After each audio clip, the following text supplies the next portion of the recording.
एक बार वृंदावन में गुरुजी बड़ी सुंदर कथा सुना रही थी कि वृंदावन में उस पार से दो स्त्रियां सब्जी बेचने आया करती थी।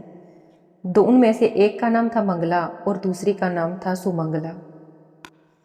मंगला और सुमंगला दोनों छल कपट से बिल्कुल दूर। मंगला और सुमंगला दोनों सब्जी की टोकरी सिर पे रखती और वृंदावन में आकर अपनी सब्जियों को बेचती और यमुना के तट पर जाकर फिर वापस से और वहां पर बैठकर अपने साथ लाई हुई अचार और रोटी बड़े प्यार से खाती।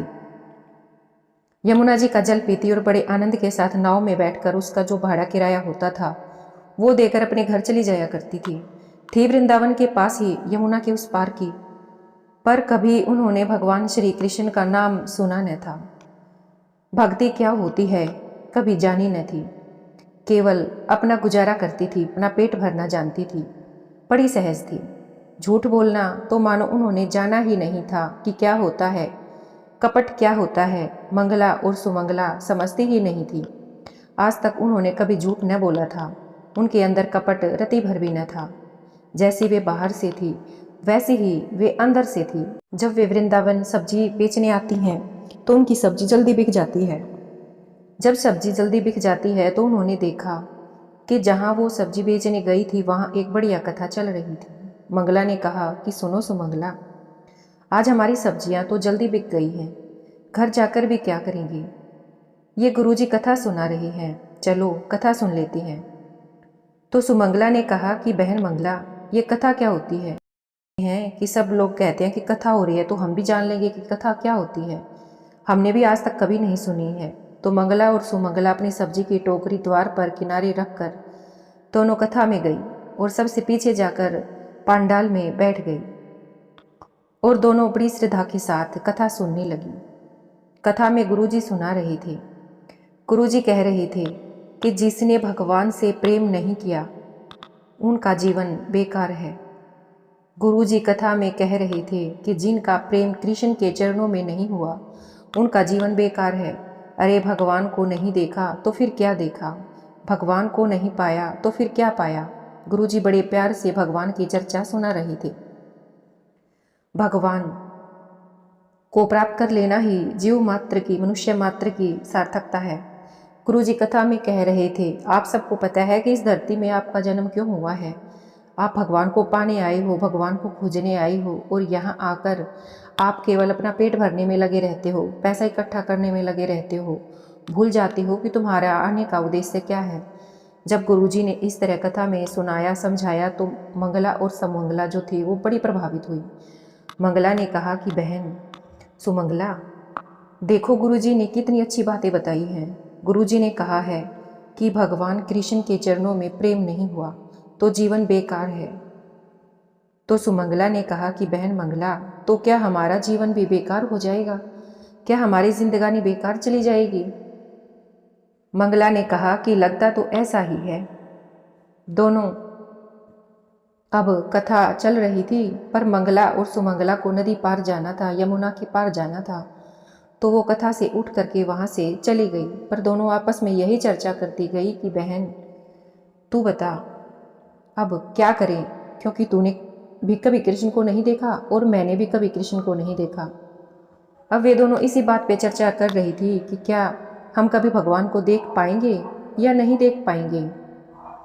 क्योंकि अगर हम भगवान, गुरुजी ने तो कहा है कि भगवान को नहीं देखा तो प्रेम नहीं किया भगवान से तो जीवन तो बेकार है। तो सुमंगला कहती है कि ये बता फिर भगवान मिलेंगे कहाँ, कहाँ मिलेंगे, हम उन्हें कैसे प्राप्त कर सकते हैं। तो मंगला कहती है कि मुझे लगता है कि भगवान साधु संतों के पास जरूर होंगे। वे दोनों इसी बात पर चर्चा कर रही थी कि तभी उन्हें एक साधु संत दिखाई दिया। साधु को देखकर वे बड़ी खुश हुई। उन्होंने देखा कि साधु बड़ी जल्दी में था। उसने अपना कमंडल यमुना नदी के किनारे रखा और जल्दी जल्दी में जो उन्होंने एक लंगोटी ही डाल रखी थी उसी में वे अपनी नित्य क्रिया से निपटने के लिए जंगल की तरफ चले गए। अब उन दोनों बहनों ने देखा कि ये तो सिर्फ एक लंगोटी में ही यहाँ से गया है, इसलिए ये तो हो नहीं सकता कि इसने लंगोटी में भगवान को कहीं रखा हो, तो ज़रूर भगवान इनके जो ये सामान यहाँ रखा हुआ है इसी में मिलेंगे। अब ये सोचकर दोनों ने अपनी रोटी छोड़ी और बाबा जी का जो सामान था, कमंडल खोला तो देखा उसमें कुछ भी नहीं था। झोला खोला तो उसमें चंदन वगैरह मिला, तो वे कहती है कि इसमें तो कुछ भी नहीं है। तब वे कहती हैं कि हमें ध्यान से देखना होगा, क्योंकि बाबा तो साधुओं के पास ही होते हैं, बाबा के पास ही मिलेंगे, हमें दिख नहीं रहे हैं। वे इतनी भोली भाली थी, उन्हें ये भी नहीं पता था कि भगवान कहाँ होते हैं। उन्हें ये लगा कि साधुओं के पास होते हैं और साधु का झोला और सामान तो यहीं रखा है। और उन्होंने पूरा पलट दिया। जब पलटा तो उसमें एक छोटा सा स्टील का एक डिब्बा निकला। उस डिब्बे को उन्होंने खोला बड़ी सावधानी से। मंगला ने जैसे ही डिब्बा खोला तो उस डिब्बे के अंदर छोटे से लड्डू गोपाल जी बैठे हुए मिले। लड्डू गोपाल जी को देखकर सुमंगला बोली कि बहन मिल गए भगवान, देखो ये रहे भगवान, ये बैठे हैं भगवान। अब वे दोनों बड़ी खुश हुई। मंगला रोने लगी। अरे बहन रोती क्यों है, भगवान का दर्शन तो हो ही गया, यही तो है भगवान। मंगला बोली, हे भगवान, हमने आज से पहले आपको कभी देखा ही नहीं और बाबा ने आपको इतने से डिब्बे में बंद कर रखा है। हमें तो ऐसा लगता है कि ये बाबा भगवान को डराता और धमकाता है। और देखो तो सही, भगवान का पाँव टेढ़ा है, लड्डू गोपाल जी का पाँव टेढ़ा है। मंगला बोली कि हे भगवान, आपको डरा धमका करके डिब्बे में रखा है बाबा जी ने, जरूर साधु जी आपको डांटते होंगे।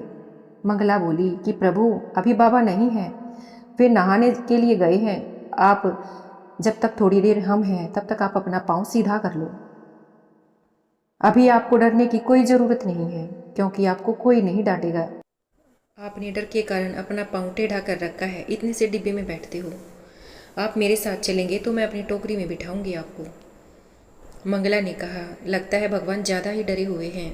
सुमंगला ने कहा कि लाओ हम पाँव जो है वो सीधा कर देते हैं। उन्होंने लड्डू गोपाल का पाँव खींचा पकड़कर, और जब भगवान श्री कृष्ण का पाँव पकड़ कर के सुमंगला ने खींचा तो बोले कि भगवान आप डरिए मत, अब बाबा जी यहाँ नहीं हैं, आपको बड़ा अच्छा लगेगा पाँव सीधा करके। और उनका जो पाँव है वो खींच देती हैं और भगवान अपने उस पाँव को सीधा कर लेते हैं। वे उसकी सहजता और सरलता पर रीझ जा गए, क्योंकि भगवान पता नहीं किस सरल हृदय पर रीझ जाए। जब भगवान उनकी सरलता पर रीझे तो जब सुमंगला ने उनका पाँव पकड़ कर खींचा तो श्याम सुंदर ने अपने पाँव जो है वो सीधे कर लिए। एक पाँव मंगला ने खींचा तो सीधा हो गया, दूसरा पाँव सुमंगला ने खींचा तो वो भी सीधा हो गया। अब तो भगवान बड़े हो गए, क्योंकि जब उनका पाँव टेढ़ा था तो वो छोटे थे, लेकिन जैसे ही उन्होंने अपने पाँव सीधे किए तो उनका जो है आकार बढ़ गया। उन्होंने ठाकुर को खड़ा किया और जो उनकी जो अचार रोटी बची हुई थी जो वो खा रही थी, लेकिन एकदम से जब उन्होंने बाबा को आते देखा तो अपनी रोटियां छोड़कर उसके पोटली पे जो टूट पड़ी थी, तो उनकी जो रोटियां बची हुई थी उन्होंने वो रोटी भगवान को दी और कहा कि भगवान जी ये जो रोटी बची हुई है आप इन्हें खा लीजिए, क्योंकि हमें लगता है कि आप भूखे हैं। भगवान उनके प्रेम में रीझ कर उनकी बासी रोटी और अचार खाने लगे। गोपाल जी का मुंह खुला और वो भगवान को खिलाने लगी। भगवान उनकी तरफ देखकर मुस्कुराती जा रहे थे और मंगला और जो सुमंगला थी वो खिलाती जा रही थी। तब तक बाबा जी झाड़ियों से निकल कर आ गए और जब आए तो बाबा ने देखा कि हमारे झोले के पास दो महिलाएं खड़ी हैं। बाबा जी तुरंत, अरे कौन है, चोर हो क्या, क्या चुराने आई हो? बाबा जी दौड़ते हुए आए कि पकड़ो पकड़ो। अब मंगला और सुमंगला दोनों वहाँ से दौड़ पड़ी, बोली कि बहन भागो, और भगवान को वहीं छोड़कर बोली कि भगवान जी आपसे फिर दर्शन होगा, और वहाँ से भाग गई और अपनी टोकरी उठा ली और वहाँ से चली गई। बाबा जी बड़े गुस्से में, देखा तो उसका सारा सामान बिखरा पड़ा हुआ था, जो झोला था वो दूर पड़ा हुआ था। बाबा जी ने अपना झोले में चंदन रखा, भगवान जी का डिब्बा देखा तो डिब्बा खुला पड़ा था। देखा कि अरे डिब्बा तो खुला पड़ा है। देखा तो कि भगवान कहाँ गए, देखा तो भगवान बालू में पड़े हुए थे। जैसे ही महात्मा ने अपने भगवान डिब्बे में रखे तो भगवान जो है वो डिब्बे में आए ही ना। अब डिब्बे से जो पाँव था वो बाहर निकल रहा था। ध्यान से देखा कि भगवान आ क्यों नहीं रहे हैं डिब्बे में। अब बाबा ने देखा कि इनके तो दोनों पैर सीधे हैं। बाबा जी उनके चरणों में गिर पड़े कि भगवान जी ये क्या लीला है। तब मंगला ने आवाज़ लगाई कि बाबा जी भगवान को इतना डराना मत, आपने डरा कर रखा था, टेढ़ा पाँव करके बैठे थे, हमने पाँव सीधा किया है, अब उनको पाँव टेढ़ा ना करवाना। मंगला ये कहकर चली गई और वो साधु बस एक नज़र से मंगला और सुमंगला को देखते रह गई कि रुक जाओ, मुझे अपने चरणों की धूल ले लेने दो। मंगला और सुमंगला नहीं रुकी। नहीं रुकी, वे वहाँ से चली गई। उन्हें लग रहा था कि बाबा जी कहीं हमें पकड़कर मार न लगा दें, पर बाबा जी, वो साधु, वो महात्मा बोले कि हे नाथ, हमारी सारी जिंदगी निकल गई आपकी सेवा करते करते, पर कभी आपका पाँव हम सीधा न कर पाए, आपको भोग न लगा पाई हम। और ये दो काम वाली स्त्रियां, इन्होंने आपको अचार रोटी का भोग लगाया और आपने भोग ग्रहण किया, उनके कहने से आपने पाँव सीधा किया। वो महात्मा भगवान के चरणों में गिरकर प्रणाम करते हुए कहते हैं कि हे नाथ, मैं अभागा हूँ, मैंने सिर्फ आपको अपने झोले में रख कर केवल ढोया है।